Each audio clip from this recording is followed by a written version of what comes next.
Hello! Welcome to part 2 of this, books I'm in the middle of thing. I'm filming these videos partly to light a fire under my own self because I wanted to read 100 books this year. I've been trying to catch up with reading graphic novels and audiobooks and novellas and things. And so I wanted to make these videos because I'm in the middle of, or even past the middle of, so many books, and if I would just finish them, you know, my 100 books might not be that bad. So around me I have like 40 or 50 books in the progress of reading, and if I would just finish them, I would be pretty close, probably, to at least 50 or 60 books on my challenge. So that's part of why I'm doing this, to remind myself, hey, you're really close in some of these books, finish them. I'm not even gonna count my actual TBR, because, oh my god, it's gotta be daunting. On to them.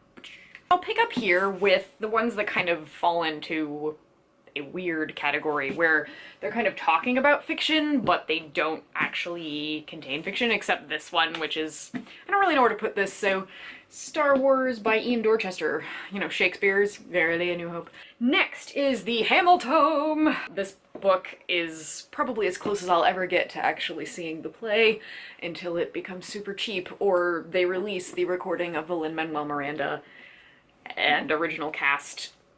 I am so attached to their voices. I mean, I'll go see it if it comes close to me or I can afford to see it somewhere with other cast members, but I really would love to see it first with Lin-Manuel as Hamilton, just because he's, you know, he wrote the thing.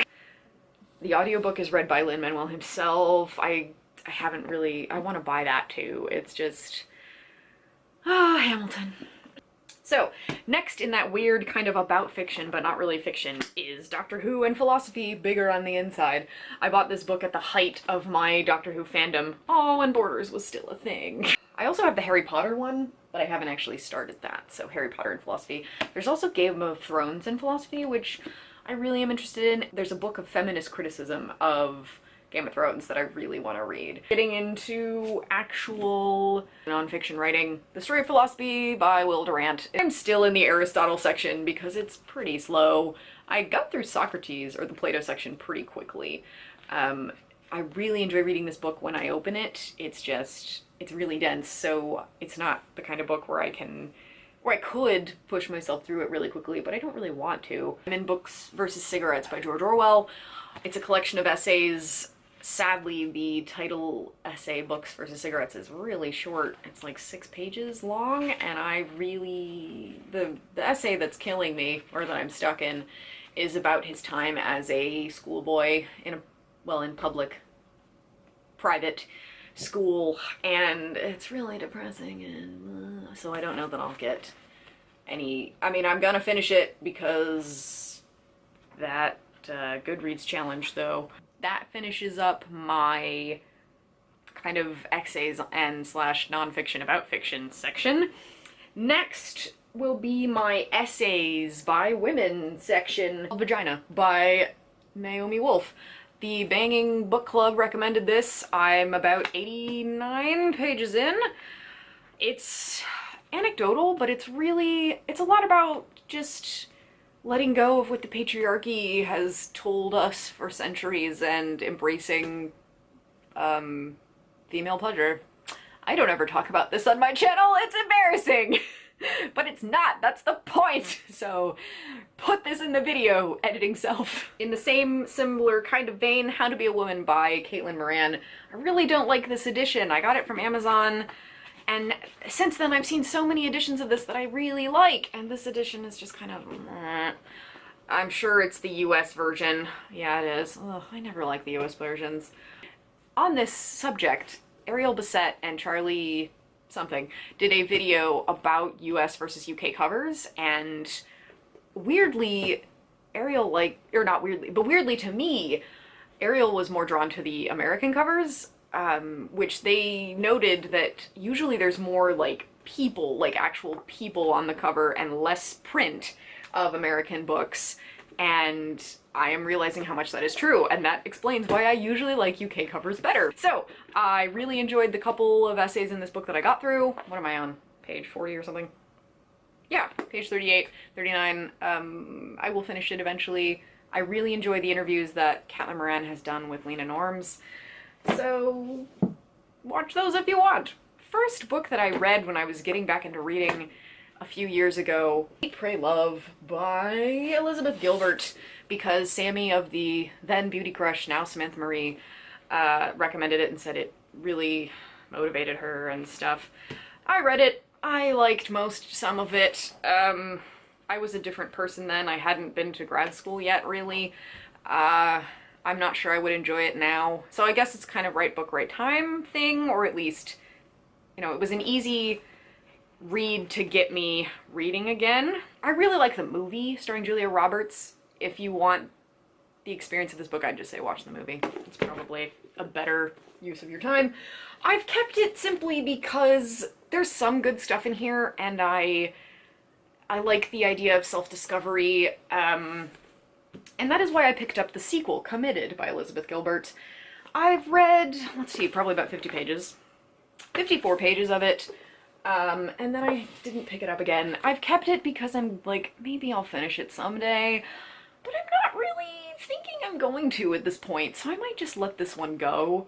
I love Big Magic by Elizabeth Gilbert, which you can't see. And I'll keep Eat, Pray, Love, but this book is kind of for me, and that seems to be how most people feel about it, so I'll keep it for now, but it's kind of Next, Why Not Me by Mindy Kaling. I really loved Is Everyone Hanging Out Without Me and Other Concerns. This book kind of feels a little self-congratulatory. I don't know. It's not as relatable to me as the first book, and that makes sense. I mean, she's certainly more famous and successful by this time. I started reading it at the beginning of this year. I mean, it's still cute, but it's kind of, I don't know. But I'm still gonna finish it at some point. It's one of those things where I'll probably pick up and read an essay here or there as I feel like it. I don't think I'll, dive in and complete the... In the similar vein, Changing My Mind, Occasional Essays by Zadie Smith. This was not intended to be a collection. It's instead a publication of a ton of essays which were written for other things, and I read the ones that I have read, most of them for a class, and I enjoyed some of them, but some of them are on books that I haven't read, which makes them a little difficult to understand. Like the one on Howard's End I haven't read. Books about getting one's crap together, or literally Get Your Shit Together by Sarah Knight. This book is the follow of The Life-Changing Magic of Not Giving a Bleep, which I'm, that far in. This one I'm this far in. I will read these when I need to, and I'm not gonna finish them just to finish them. I'm gonna finish them when I need to, or when I want to. Finally, The Anxiety Solution by Chloe Brotheridge. I heard about this on Sana's channel of Books and Quills. This has been really helpful in, realizing that I did have pretty serious anxiety. I still have it, but now I have ways to manage it. And this has helped in identifying, yes, I do have anxiety. I'm not the only one thinking like this. And so I've got tabs on things that I want to do, and it wouldn't take me very long to finish. So I do want to finish this before the end of the year. And it's also kind of a workbook. Okay, last category, which is books about writing that I've started. The only book, I've read 2 books in their entirety about writing now, which is Zen and the Art of Writing by Ray Bradbury and Bird by Bird by Anne Lamott, which both of those are spectacular. If I had to recommend one, I'd probably pick Bird by Bird, because she gives a lot more practical advice, like actually how to write, and Ray Bradbury's is more a rumination on the joys of writing, why you should write if you love it.